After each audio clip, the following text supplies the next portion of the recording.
Well, hi, everybody. I'm Gretchen Morgan with the Center for Innovation and Education, joined today by my colleagues, Donnie and Paul. Donnie and Paul, you should wave now so they know who you are. Hi, that's Donnie and Paul. And the session today is about partnering with families to help shape the post-COVID world. And I think we're going to go ahead and get started. While we're doing that, if you would like to introduce yourself in the chat, toward the end of the session, you're going to be in breakout groups. And so it'd be sort of nice to know who else is here. So take a minute in the chat while we're kind of introducing things and say hello. All right. So we've been trying to figure out great metaphors for the situation that we're in. And so far, this is our favorite, which is that sort of unbeknownst to us, this thing was coming. In February, we thought things were swell. And then all of a sudden COVID happened, and it really threw us into chaos as a nation and certainly as a group of school systems. And when that happens, crazy things can change really fast in chaos. We all of a sudden handed out, thousands and millions of computers to children to use at home. All of a sudden, teachers tried to invent ways of doing remote learning last spring. And in these chaotic times, it's pretty uncomfortable. As seen in this view of the waterfall, it's a churning place.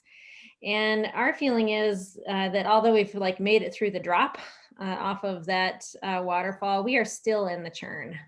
Things are still complex right now. There still are, new challenges. There still are unpredictable challenges. It's keeping us in a pretty unsteady place.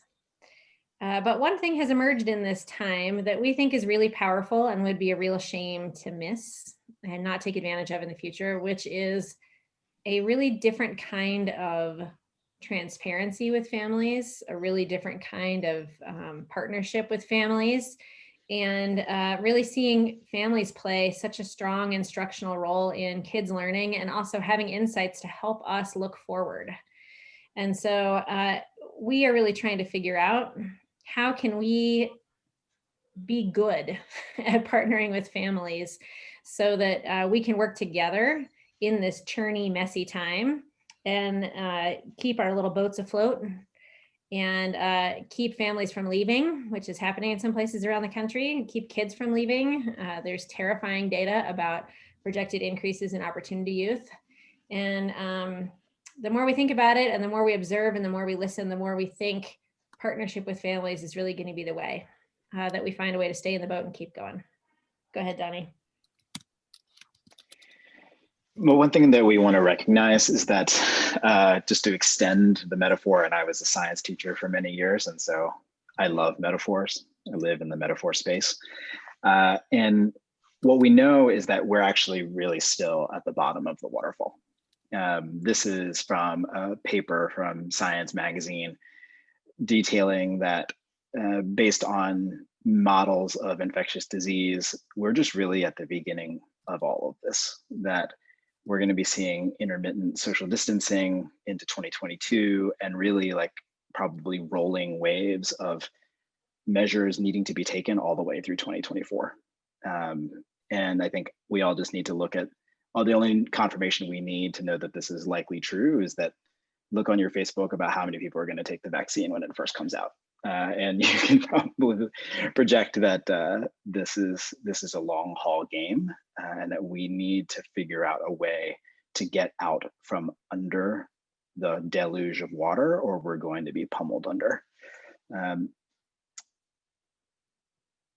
And we've all seen a number of reactions to the current moment, and this is a common scenario that's playing across the country in this time.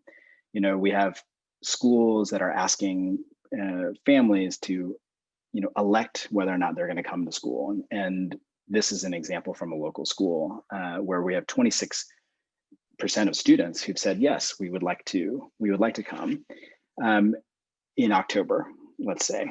And that's fortuitous because it's sort of this magic number that allows social distancing to be maintained. It allows redistribution of staff in a sustainable way.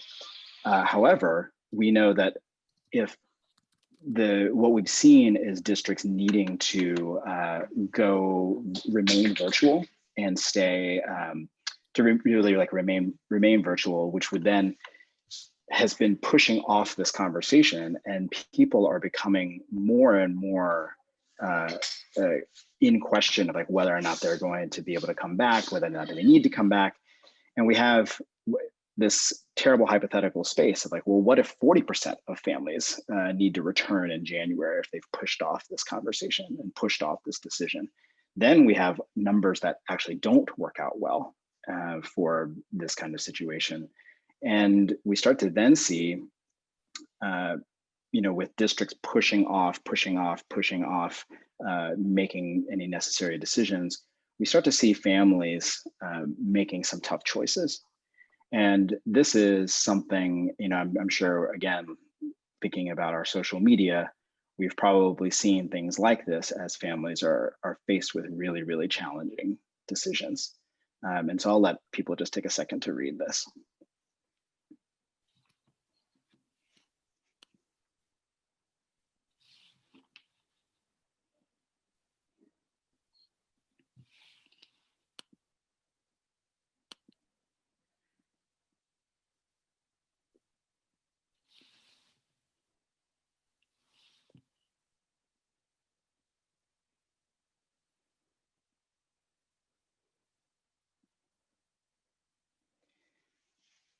So we've got districts once again finding themselves between a rock and a hard place.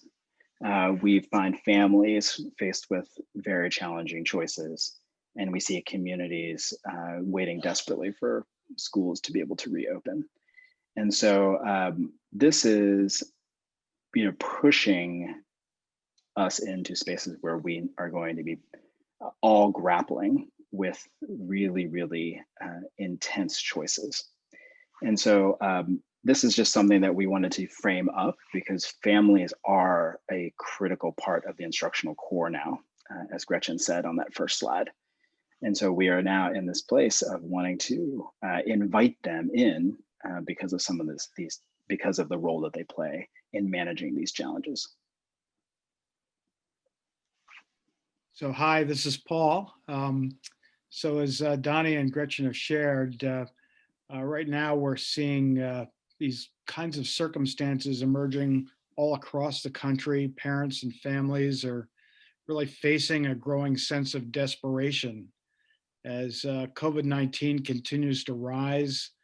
Some families are worried about their students and other family members with medical conditions. And so they're seeking alternatives to in-school learning and even remote learning, while others feel just as much desperation that their students will not learn if they are not able to return immediately to the classroom and are wondering why the school's not opening up. Additionally, many parents and family members have a new and deeper perspective on the learning process from months of watching their students on remote learning, and they've become more activated as they reflect on how instructional practices have been working or maybe not working for each of their children. So the cry for a more personalized approach for each child is really growing. All of these concerns really place a strain on the system, on educators and administrators who have their own pressures. They're feeling tremendous strain right now and will likely continue to do so in the future. Next slide.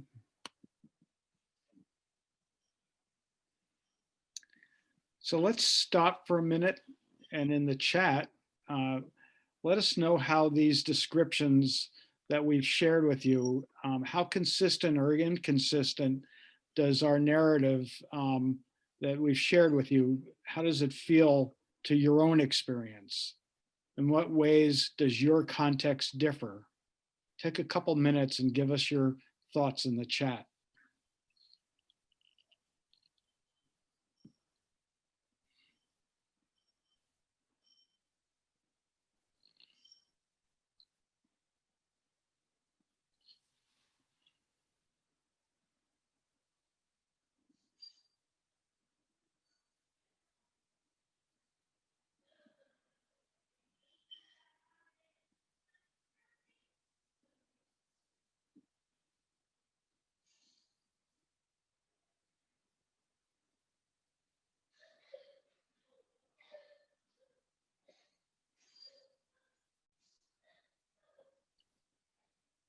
So in general, as I look through those folks who are putting something in the chat, much of it is consistent.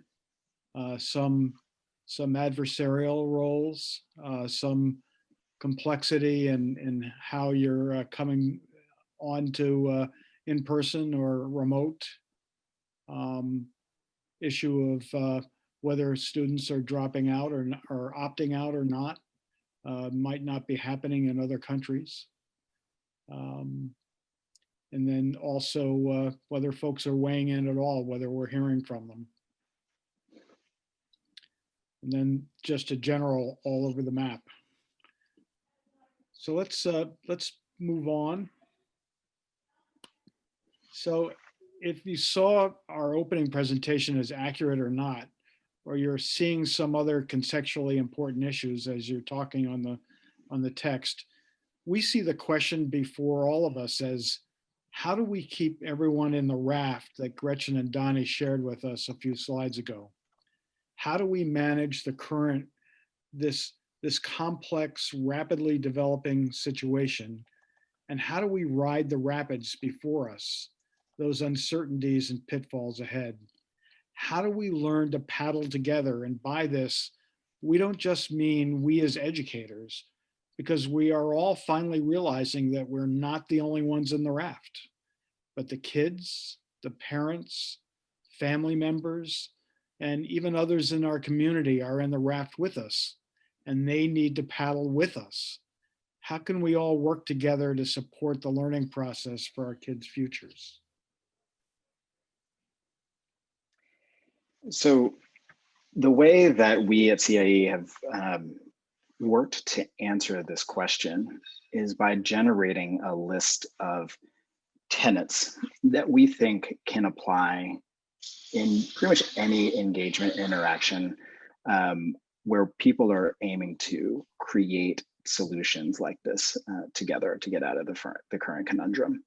And so I'm going to just quickly go through and discuss each of these and just share how we're thinking about them. So first, we have to ask ourselves, like, what is the actual work we're trying to do? And we think that here the idea of the symmetry between adult and student learning is critical. If we want deep learning for students, adults at every level have to do their work as and via a learning process. And if we truly want to partner, we need to invite more perspectives into the room. And what do we learn about? Well, if we have to learn and just trust each other to engage in important and thorny work together. And how are people organized? Well, we know that we need to break down some of the silos that separate different people and different parts of organizations. But we also need to allow time with people who share common experiences to learn together. So we need to actually both respect that people have affinity with one another based on common experience, but simultaneously create structures to break down silos. And if we bring people into the room, but we don't interrupt patterns of oppression, then we won't actually gain the insight from people's perspectives. So we can bring them in the room as a token, but not actually elicit their brilliance. Then we've really just shot ourselves in the foot there.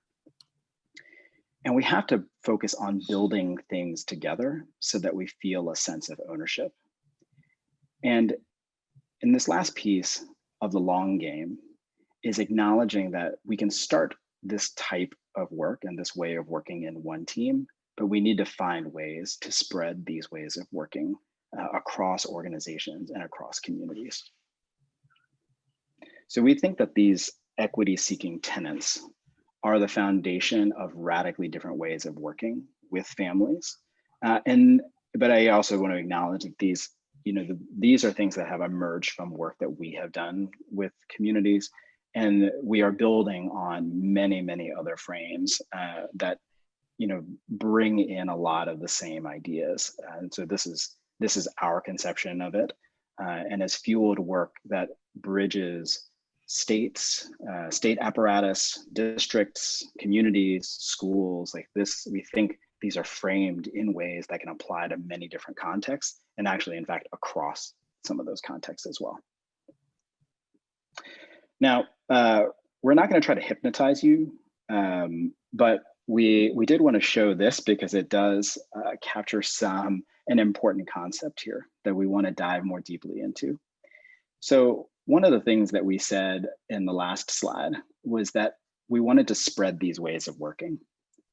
Now, this is a fractal, and it's a constantly repeating pattern where what happens on the very small is repeated across the structure of the very large. And, hopefully this isn't making anybody nauseous, but just, follow along here and you can kind of see that the patterns at the very large are repeated at the small. This is a mathematical relationship, but we think it applies to habits as well. The habits that we inhabit at the small scale play out in the habits of the larger system. And that's true vice versa. So the habits that are established at the very large scale will apply to the small. And so that's this relationship that we wanted to hammer home here, because it's at the heart of the way that we think about those tenets. Now, those tenets are aspirational and written in a way that they can live as sort of a set of mantras almost. But we wanted to also be concrete with what it looks like to work in these ways. And so if learning is the work, then it means doing less of some things and doing more of other things. So if learning is the work, then it looks less like having predetermined destinations where you know exactly where you're going, and more like asking really important questions. And if deep inquiry in equity is the work and is what we care about, then it looks like less of avoiding uncomfortable truths and more aspiration to explore really thorny issues. And if you're serious about convening many perspectives, then we're not thinking so much about focus groups and surveys, more about learning communities that explicitly include students and families that are on the margins. And if we're serious about disrupting silos while respecting affinities, then we're not having department meetings over here and then all staff meetings over here, but it's this weaving in and out of role-alike groups and identity groups alongside teams that are working across hierarchies and boundaries. And if we are serious about interrupting patterns of oppression, then we need to be aware of the dynamics that make it happen that the highest paid person in the room has sway over the final decision, and that we create new structures and new habits that treat everybody like an expert. And if we're serious about co-creating for shared responsibility, then we acknowledge that creating systems change via memo and press release is not going to be the way forward, that it's about creating shared compacts, plans, and then organizing together in order to exert influence and required political support. And if we want to make systems more open by spreading these ways, then we are acknowledging that we want to share how we do this with communities, across communities, with other teams, spreading this from one project team to another. So when we look and we consider what Donnie has shared just now, the last several slides, and in particular this last slide addressing less of this and more of this, how ready are you feeling that you or your school or your district or organization is to deal with what is coming at you this school year and beyond? Where do you believe you have areas where you need to grow? Maybe put some thoughts in the chat.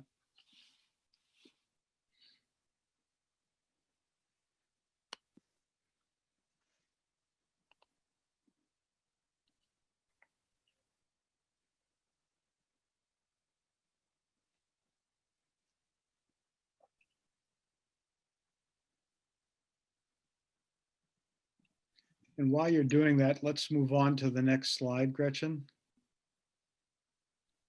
And so we at the Center for Innovation and Education we've been involved with several local experiments where we've been testing some of these tenets that Donnie just shared with you. We're going to share a little of this over the next several slides. I'm going to talk about some work we've been doing with the North Dakota Public Education Department, where we've been working with a group, the North Dakota PK-12 Alliance, which is a group of diverse folks appointed by Superintendent Kirsten Basler to consider the issues faced by families and educators brought on by COVID, looking at ways where we can disrupt the separation of perspectives between home and school and also support a greater sense of partnership at the state and local levels as we look for practical solutions to their identified concerns brought on by COVID. Donnie will share some of what he has learned applying local, what they're calling build, measure, learn cycles with parents, families, and local educators, where they are seeking greater and deeper dialogue and conversations where power is more balanced between parents and educators, and where there is a growing commitment to find ways to create really more equitable solutions to complex issues that are even more thorny right now due to a profound lack of trust of local public institutions. And Gretchen is going to share work that she and Donnie are doing with a group called Climb Higher Colorado, a regional group of activists, parents, and concerned community members looking to find ways to address complex issues equitably by disrupting the existing oppressive systems and working to create or find together more of a feeling of shared responsibility and reciprocity when it comes to solutions impacting the lives of local children and their families. So this first one, North Dakota, we really have a group of parents and community members, teachers, administrators from across North Dakota who are developing innovative strategies together to support student learning during COVID and beyond. We employed a design thinking methodology that was focused on users who were traditionally marginalized, and went through a series of empathy interviews with them. And we have some examples of the work that we'll be sharing, innovation strategies, and an overview of the process that once you get these slides, you can take a look at your leisure. And our questions to consider are, how did this process break down traditional silos and surface diverse perspectives? And one thing I should have mentioned is that I'm based in Atlanta, Georgia, although we used to work in the district office in Boston Public Schools and down here in Fulton County Schools. And one of the things that we have tried to do across a couple of different communities is instead of trying to create plans that then when comes time to implement them, that's when the learning starts, to test some of the assumptions prior to the plans, sort of formal implementation date. So if schools are coming back in January, how do we actually spend November and December testing some of the key assumptions with increasingly sophisticated tests that require collaboration across silos? How do we bring educators, students, and families into a shared learning space where they use build, measure, learn cycles, which is part of the Lean Startup methodology, to do that co-creation and shared learning? And so in that breakout, we'll talk a little bit about what that's starting to look like. We're at the beginning of this journey, and it builds on some of the work that we did in North Dakota and in Colorado as well.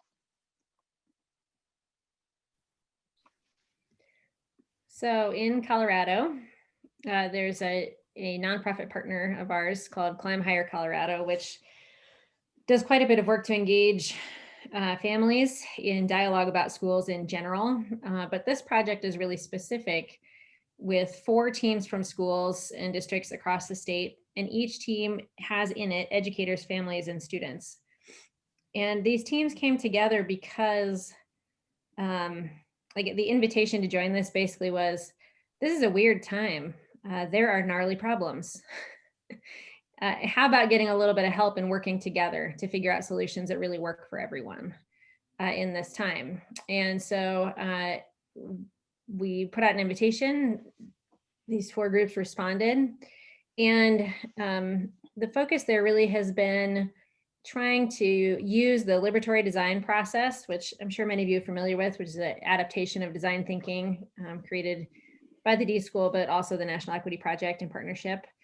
And one of the components of that design process that we think is really important to trying to interrupt the patterns that happen when everybody knows their sort of normal role is the pause and reflect part of that process. And so the artifacts that we're sharing from this process are examples of times within each of the sessions when we've paused and asked everyone to reflect on how well they're aligned to those tenets that we're all trying to enact together in this process. And I think one of the great things about this process is that it really began with all of the teams coming together because they wanted to do that. They're like, we have gnarly problems, and we think if we work together in more equitable ways, we can come up with good solutions. So you'll see examples of these equity pauses, and be great to reflect on what kind of impact you think that might have on a shared process with a group.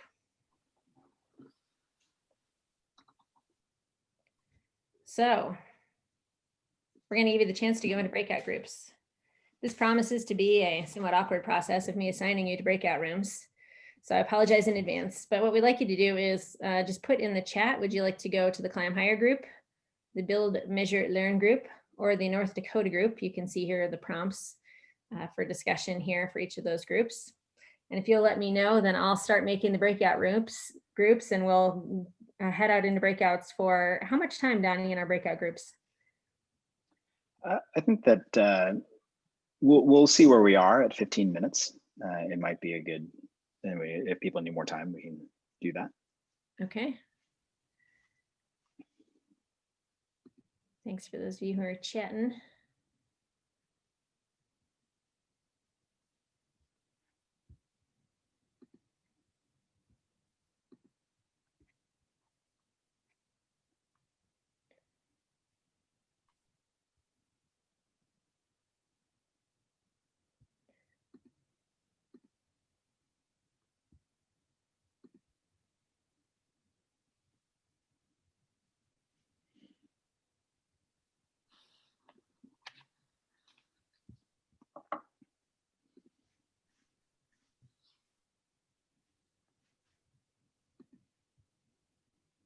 I think it's worth noting that for folks who are taking a look at the tenants and sort of thinking about where they may or may not apply, that these are still, we are evolving these. We're testing them in different situations. We're bringing families and community members and students into these conversations and sharing the tenants with them and seeing if it actually provides a useful guide to shifting behavior and shifting habits. And so if you have thoughts about how changing certain pieces of language or bringing in some of the ideas might be helpful to us, then please, we would really welcome that.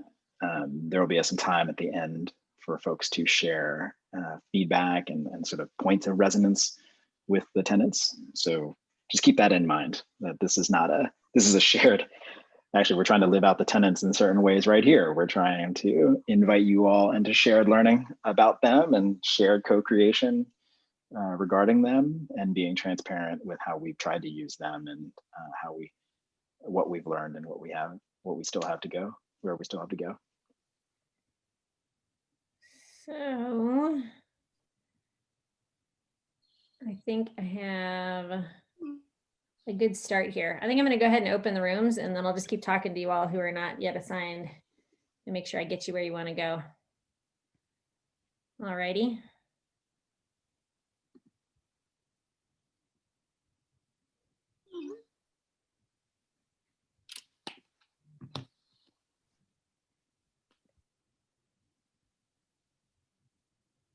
We just had a new person come in the session, Gretchen. Okay, let me finish these guys first, and then Dakota 3.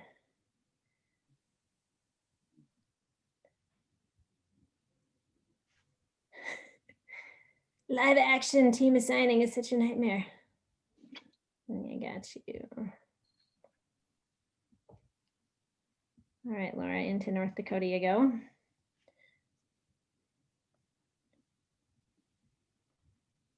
David, you can go to North Dakota. That's cool.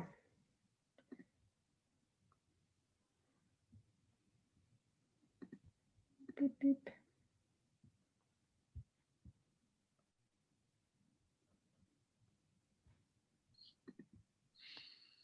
Does one of you want to go into?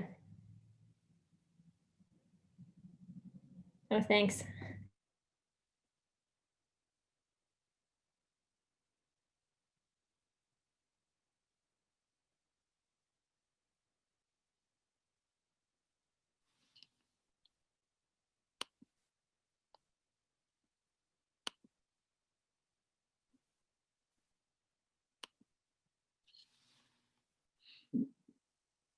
Do we need to be transported? I think we do.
Hi, Cindy. Welcome to the breakout session. We are just in breakout rooms right now, so people will be Okay. coming back shortly if you want to sit tight.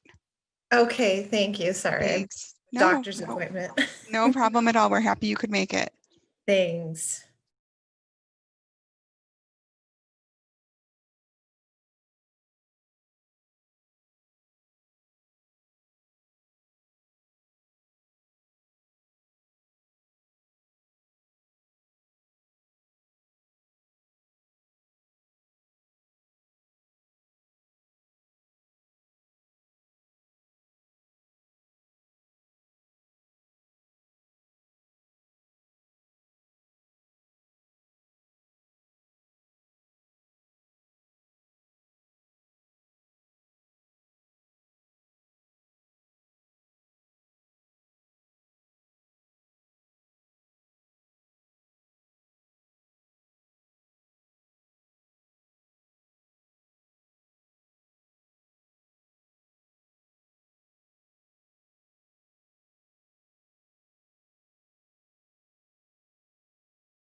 Hi there. Thanks for joining our session. We have people in breakout rooms right now, so they will be rejoining us shortly. So if you want to just sit tight, we're happy that you could make it.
Did everybody make it back?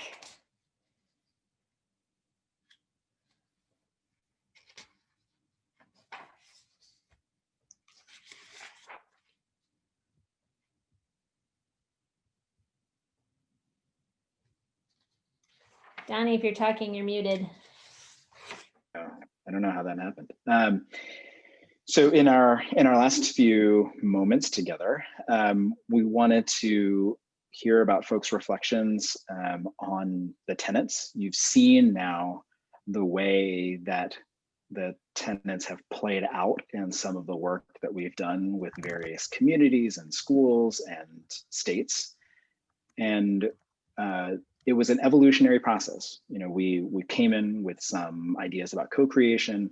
We recognized that certain needs existed around balancing power differentials, around engaging people in co-creation authentically. And that is really how these tenets have sort of evolved and come about. Now, I'm curious, I think Paul and Gretchen and I are all curious about, like, well, what resonates with them? What do you still have questions about? And then where do you notice alignment between the tenets and the experiments that you studied in your small groups? And where is there misalignment? But we would love to start, we would love to hear any of your thoughts on these questions, because it'll help us and help more communities and hopefully continue this evolutionary process that we're on and this emergent process that we are on. So utilize the chat to just share out some of the things that resonate. What do you still have questions about? And then some things where you notice alignment.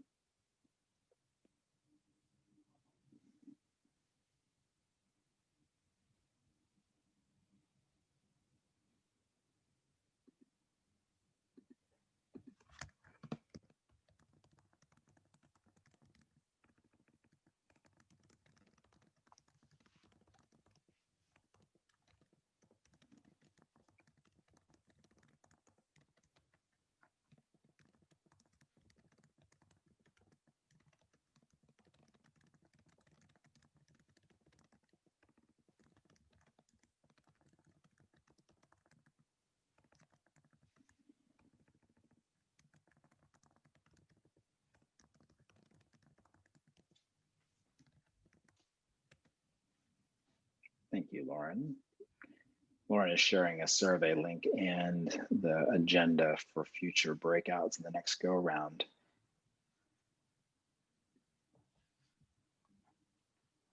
Elizabeth, thank you for. Thanks, David.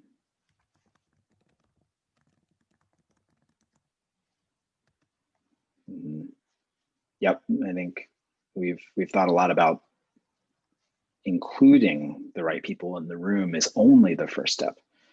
The having them feel a sense of belonging so that they share their thoughts is a huge additional piece of work. That's exactly right, David. Invitation is not necessarily a pathway. There's more work to be done in order to meaningfully surface those voices in an authentic way. That's exactly what we've seen as well.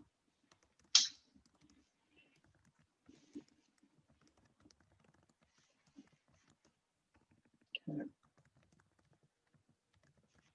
All right. Well, Paul, Gretchen, I don't know if there's any additional thoughts. Thank you, Gretchen, for sharing summaries of your respective groups. This has been just really valuable for us to get. I know that in my small group, there were so many good thoughts about the challenge of trying to do all of these things and just balance the burden of teaching and in this very complex time. And so it's always incredibly powerful to get a chance to talk to practitioners and to always like pressure test any idea that we have against the reality of their lives. So it's one of the reasons why Aurora is such a powerful experience, is that it brings together practitioners of so many kinds. Thank you on behalf of me personally and on CIE, Gretchen, Paul. I don't know if there's other notes that you wanted to make to everyone. I'll just say thank you.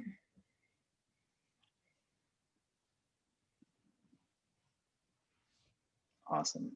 Wonderful. Well, thank you all. Paul, anything? Yes, I would say thank you as well, and I'm putting in some notes from our meeting as well. Very good. Very good. Wonderful. Well, please remember to take the very short survey that closes out our session. It can be linked here it is linked here in the deck and also was in the chat from thanks to Lauren. But be well, everyone. Be safe, and please be in touch. Thanks, everybody. Thank you.